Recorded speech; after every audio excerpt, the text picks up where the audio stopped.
अस्सलाम वालेकुम। हमारे चैनल की हर नई वीडियो की नोटिफिकेशन पाने के लिए सब्सक्राइब करें हदीस नबवी यूट्यूब चैनल और बेल आइकन को दबाएं।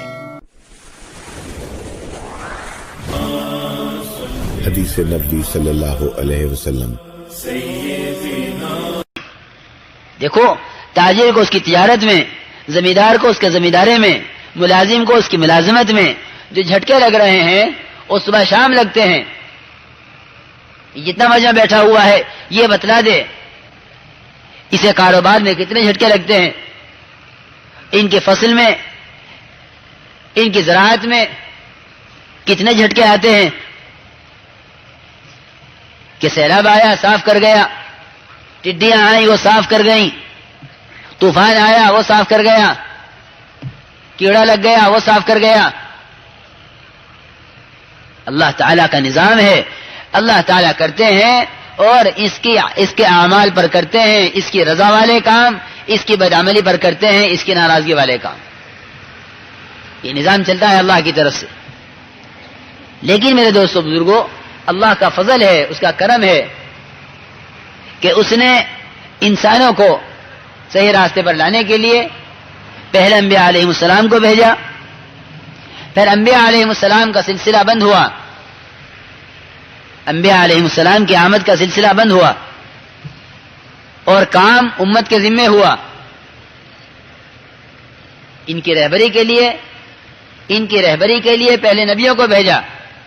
कुल्लमा हलक नबियुन खलफहु नबियुन, कुल्लमा हलक नबियुन खलफहु आखर। एक नबी तो दूसरे नबी आ जाते, वो काम करके जाते तो उनके बाद दूसरे नबी आ जाते।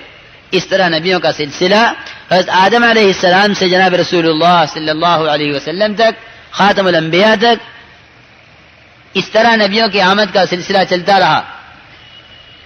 फिर अल्लाह ने इस उम्मत की रहबरी के लिए काम इसके जिम्मे किया कि उम्मत की रहबरी के लिए क़यामत तक नबूवत वाला काम है। लेकिन इसके अलावा उम्मत की रहबरी के लिए अल्लाह ताला हर नक्शे के अंदर हालात लाते हैं, हर नक्शे में हालात लाते हैं। जमींदारों में भी हालात लाते हैं, जो मुलाजिमों में भी हालात लाते हैं। अल्लाह रब्बुल इज्जत ताजिरों में भी हालात लाते हैं। ये हालात क्यों लाते हैं? क्योंकि ये हालात इसलिए लाते हैं ताकि तुम गलत रास्तों से बच जाओ और गलत रास्ते छोड़ दो। ईमान वाले के लिए हालात उसकी रहबरी के लिए होते हैं कि जो झटके को समझ लेगा वो सही रास्ते पर आ जाएगा। कि हम तो छोटे छोटे झटके लाते हैं तिजारत में ताजिरों को समझाने के लिए, और काश्तकारी में लाते हैं जमींदारों को समझाने के लिए, और मुलाजिमत में लाते हैं मुलाजिमों को समझाने के लिए, और हुकूमतों में लाते हैं हाकिमों को समझाने के लिए। हम तो हालात इन्हें समझाने के लिए ला रहे हैं कि तुम समझ जाओ कि तुम गलत चल रहे हो। लेकिन अगर ये हालात इसकी रहबरी न करें, रहबरी तो ईमान करेगा। ईमान का नूर, अल-मुअमिनु यंजुरु बिनूरिल्लाह, कि ईमान वाला देखेगा अल्लाह के नूर से कि ये जो झटका आया है मेरे कारोबार में, आया क्या हुआ है मुझसे, तिजारत में कौन सा हुक्म टूटा है। ये झटका जो आया है जमींदारे में, अल्लाह का कौन सा हुक्म टूटा है। ये झटका जो मुलाजमत में आया है, अल्लाह का कौन सा हुक्म टूटा है। अगर ईमान नहीं है तो हालात रहबरी नहीं करते, लेकिन अगर ईमान है तो हालात बतलाएंगे, हालात इसकी कमियों को जाहिर करेंगे, हालात इसकी बदअमलियों को खोलेंगे कि तूने ये अमल किया है, ये तेरे साथ हालात इस बदअमली की वजह से हुए हैं। तो हालात उसकी रहबरी करेंगे, हालात उसकी रहबरी करेंगे।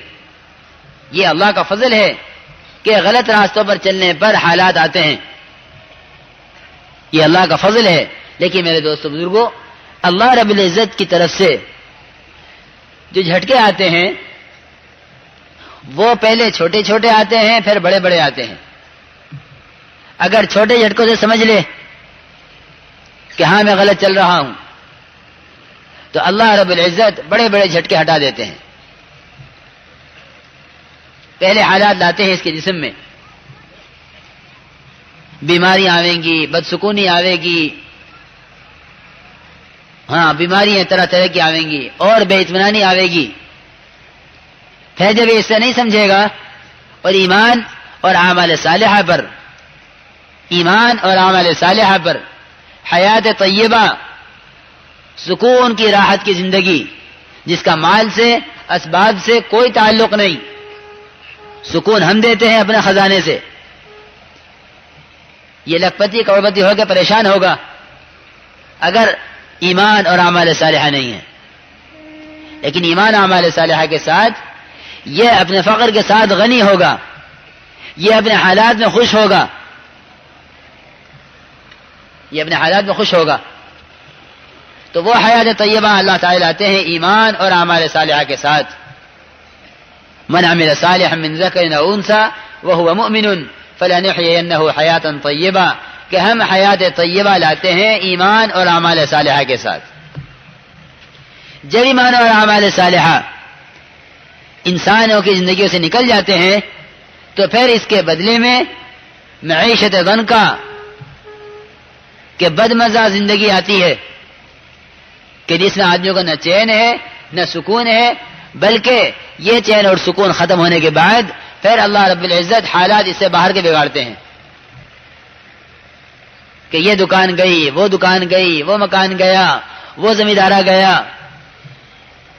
ایک مرتبہ یوں پوچھا مولانا صاحب رحمۃ اللہ علیہ نے اپنے مجمع سے کہ یہ بتلاؤ کہ جس کی زمین چھینی ہے، جس کی زمین چھین لی گئی، وہ ظالم ہے یا جس نے زمین چھینی ہے وہ ظالم ہے؟ زمین چھیننے والا ظالم ہے، زمین قبضانے والا ظالم ہے، یا جس کی زمین قبضائی گئی ہے وہ ظالم ہے؟ بتلاؤ کون ظالم ہے دونوں میں؟ تو مجمع نے کہا کہ حضرت ظالم وہ ہے جس نے زمین قبضائی ہے، اور مظلوم وہ ہے جس کی زمین چھینی گئی ہے. مولانا صاحب رحمۃ اللہ نے فرمایا میں یہی بات تم لوگوں کے اندر سے نکالنا چاہتا ہوں کہ یوں سمجھ لو کہ جس کی زمین قبضائی گئی ہے وہ ظالم ہے. ظالم وہ ہے جس کی زمین قبضائی گئی، ظالم وہ ہے جس کی دکان میں آگ لگا دی گئی، ظالم وہ ہے جس کے مکان پر قبضہ کر لیا گیا. کیوں؟ اس لیے کہ انسان کسی پر ظلم کر دے اس کو تو ظلم کہا جا رہا ہے، لیکن یہ اللہ تعالیٰ کے اوامر کو توڑے اور اللہ اس کی سزا میں اس پر کسی کو مسلط کر دے، یہ اپنے آپ کو ظالم نہیں کہتا. وما ظلمناہم ولکن کانوا ھم الظالمین، ظلم ہم نے نہیں کیا ان پر، یہ تو خود ہی اپنے اوپر ظلم کرنے والے ہیں. تو یہ فرمایا حضرت نے کہ بھئی ہم تو یہ کہیں گے کہ ظالم تو تھا کہ اللہ نے تیری زمین پہ دوسرے کو کیوں مسلط کر دیا.